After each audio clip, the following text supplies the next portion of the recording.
Are you connecting to the NBN but you're not sure what to expect? This video is for you because this first part of my 3-part series, I'm going to be going through NBN technologies with you.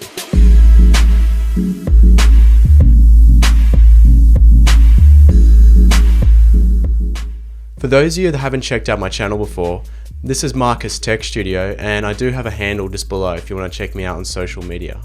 Just a quick disclaimer, I'm not an NBN employee, nor is this video sponsored by NBN or any other telco. Just to get started, we have a variety of NBN technologies all across Australia, depending on when it was rolled out and also the area it was rolled out in. The NBN technologies have also changed over time, so I'm going to be going over a little bit in that too. And it's very easy to find out what sort of technology you have at your premises. You just go into nbnco.com.au and you enter in your full address in the address field. It should be a residential or business address, and it should automatically fill in the address for you. With an estimated rollout date, and NBN technology will be shown if you don't already have NBN ready at the premises. The first NBN technology I want to go through today is FTTP, which is fiber to the premises. FTTP is where a fiber optic line runs directly from the node to the premises. This is definitely the most ideal situation, with fiber running all the way from the node to the premises. This doesn't require that you use any dated copper network or HFC. We also have fiber to the building, which is FTTB, similar to FTTP, except it's more for apartment blocks. Now the difference between these two is that FTTB actually utilizes existing technologies within the building.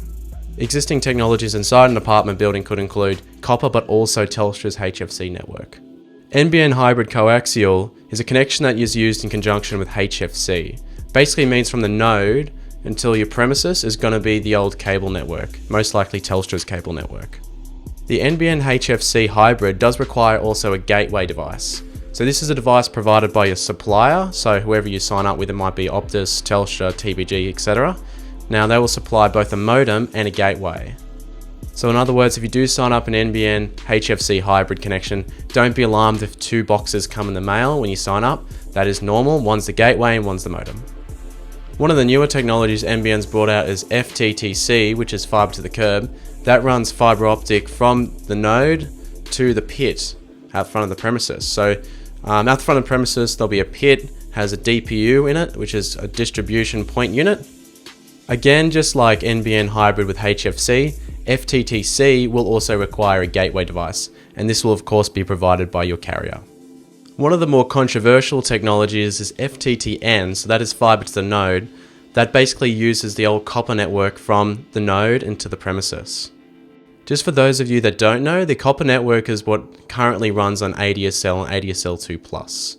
This does mean that FTTN is more vulnerable to environmental conditions. That could include things like units, DPUs that have not been looked after properly, and also damaged copper lines. They might have experienced damage due to water, could be anything. So basically, if the copper network has not been maintained properly over time in your area, and you do have FTTN, you might run into major issues. Now it's not to say that the other NBN technologies won't have issues, but you do probably have a higher chance on FTTN of running into issues. Now just to put things in perspective for a moment, I came from Optus Cable originally, migrated over to FTTN, so I actually use FTTN. My speeds varied a little bit, but not as much as cable. Cable for me was actually more unreliable than FTTN. So it does depend heavily on your area. My area, for example, is completely fine. The copper network is maintained pretty well, so I didn't have an issue there. The only downside I found coming from Optus Cable to NBN, it is a little bit more expensive to pay the same download speeds, although you're definitely getting higher upload speeds, which is really nice for me because I upload a lot of videos to YouTube.